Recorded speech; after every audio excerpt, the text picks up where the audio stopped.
En este video vamos a hablar del sistema de hemostasia y coagulación. Este es un sistema que nos permite mantener la fluidez de la sangre y al mismo tiempo prevenir la pérdida de sangre cuando se produce una lesión en la pared de los vasos sanguíneos. Pero de la mano de la hemostasia y coagulación hay que hablar de la fibrinolisis, porque una vez se forma el coágulo, este da lugar al proceso de reparación del tejido y va a ir desapareciendo paulatinamente. Y al mismo tiempo tenemos que hablar de la contraparte, y es aquellos mecanismos de anticoagulación, porque no queremos que se formen los coágulos en los sitios donde no son necesarios. Para que el sistema de hemostasia y coagulación funcione adecuadamente, necesitamos de varios actores o varios componentes participando. En primer lugar, necesitamos de los vasos sanguíneos. Y de los vasos sanguíneos vamos a mencionar la participación del endotelio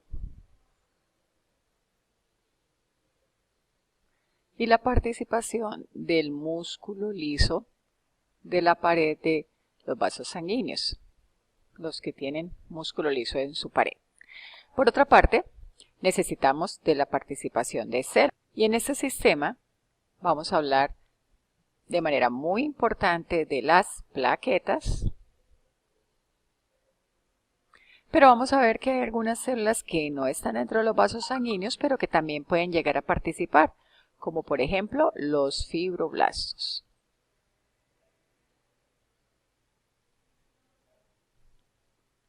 En tercer lugar, necesitamos de la participación de los llamados factores de la coagulación, que son moléculas que van a estar circulando en el plasma o van a ser producidas en el sitio de la lesión y que nos van a permitir la formación de una malla de fibrina. Y finalmente, necesitamos de un adecuado flujo sanguíneo.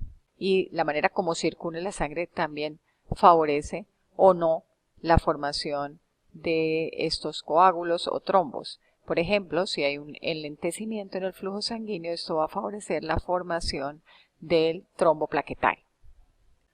Con relación a las plaquetas, recordemos que son producidas a partir de los megacariocitos,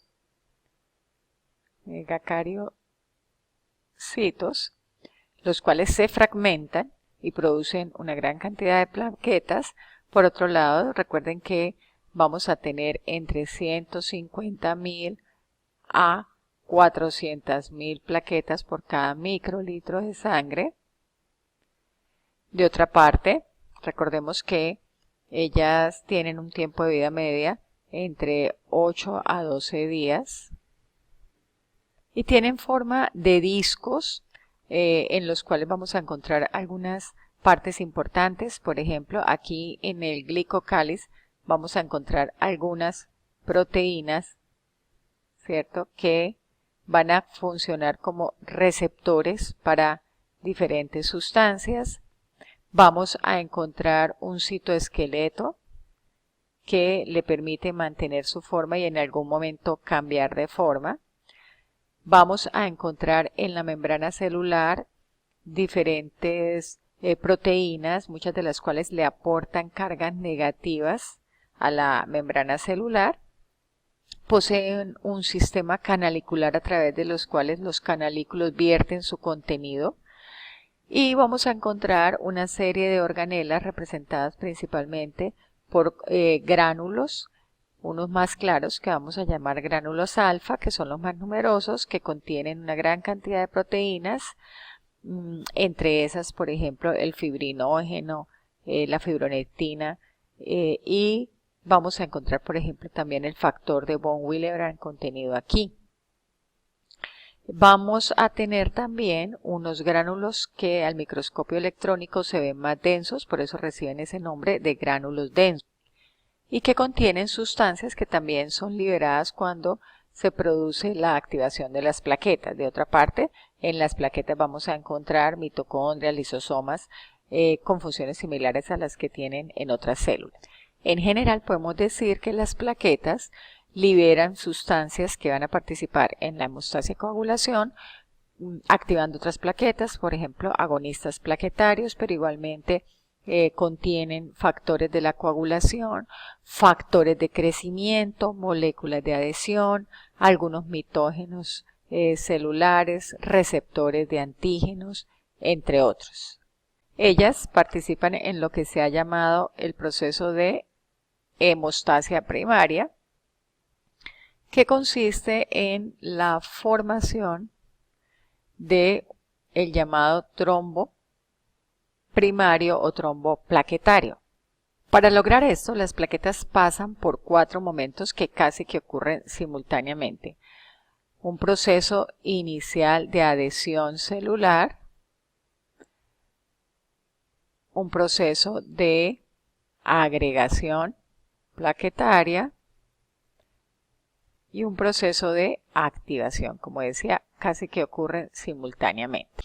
Veamos cómo ocurre el proceso de adhesión de las plaquetas. Normalmente las plaquetas están circulando, están en contacto con un endotelio sano, pero si se presenta una lesión y se presenta una alteración en esa continuidad del endotelio, entonces las plaquetas entran en contacto con superficies que normalmente no están ellas en contacto, localizadas en la porción subendotelial. Entre estas moléculas que podríamos llamar adhesivas vamos a encontrar el colágeno.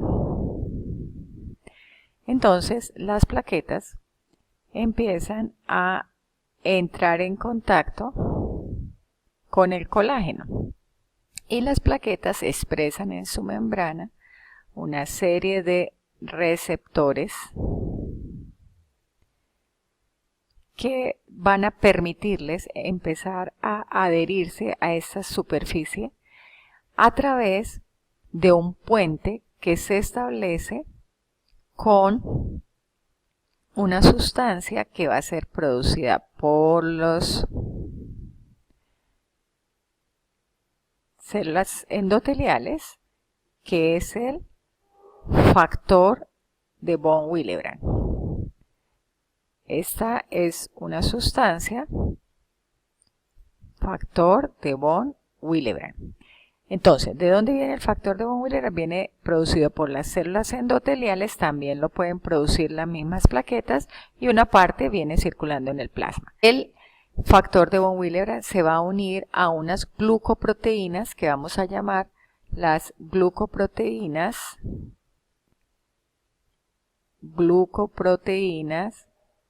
1B. En la medida en que las plaquetas se van adhiriendo al subendotelio, utilizando el factor de von Willebrand y junto con estas glucoproteínas 1B, empiezan a cambiar de forma y a emitir como piecitos en lo que se ha llamado el proceso de activación, a través del cual empiezan además a liberar el contenido de sus gránulos. Y muchas de estas sustancias van a ser responsables también de que se empiecen a unir unas plaquetas con otras en lo que se ha llamado el proceso de agregación plaquetaria. Algunas de las sustancias que favorecen estos procesos de agregación y activación plaquetaria provienen de los gránulos densos, por ejemplo, el ADP, la serotonina, la adrenalina y derivados de fosfolípidos de membrana como la prostaglandina denominada tromboxano A2 actúan como agonistas plaquetarios. ¿Qué significan? Ellos van a encontrar receptores en la membrana de las plaquetas y van a producir a través de segundos mensajeros ese cambio conformacional, la expresión de algunas glicoproteínas y la liberación de más gránulos. Una vez las plaquetas entonces expresan un receptor particular que vamos a llamar el receptor glucoproteína 2B 2B3A. ¿Qué pasa con esta glucoproteína 2B3A? Esa glucoproteína 2B3A entonces va a permitir que se establezca un puente que entre las dos plaquetas a través de una molécula que se llama el fibrinógeno. Entonces el fibrinógeno va a permitir ese proceso que llamamos de agregación plaquetaria, porque va a ser el puente entre las dos plaquetas. Y así muchas y muchas y muchas más plaquetas se van a ir adhiriendo unas a otras a través del el fibrinógeno. En resumen, ¿qué tenemos? Cuando las plaquetas vienen circulando y empiezan a encontrar una superficie diferente al endotelio, sano, con moléculas adherentes como el colágeno, empiezan a unirse a este tejido a través del factor de von Willebrand, el cual interacciona con receptores como el 1B, como la glucoproteína 1B, lo cual empieza a desencadenar una serie de cambios en las plaquetas. Ellas empiezan a cambiar de forma, empiezan a emitir pseudópodos, empiezan a activarse, a degranularse, a producir sustancias agonistas de las plaquetas como el ADP, la serotonina, la adrenalina, como la prostaglandina tromboxano A2, que hacen que ellas empiecen a agregarse. Y aquí actúa el fibrinógeno estableciendo un puente, porque ellas no pueden pegarse lo suficiente unas a otras si no es con el fibrinógeno. Y importante también mencionar esta glucoproteína 2B3A, que es la que va a unirse al fibrinógeno. Así vamos a tener finalmente la formación de lo que se ha llamado el trombo primario o trombo plaquetario.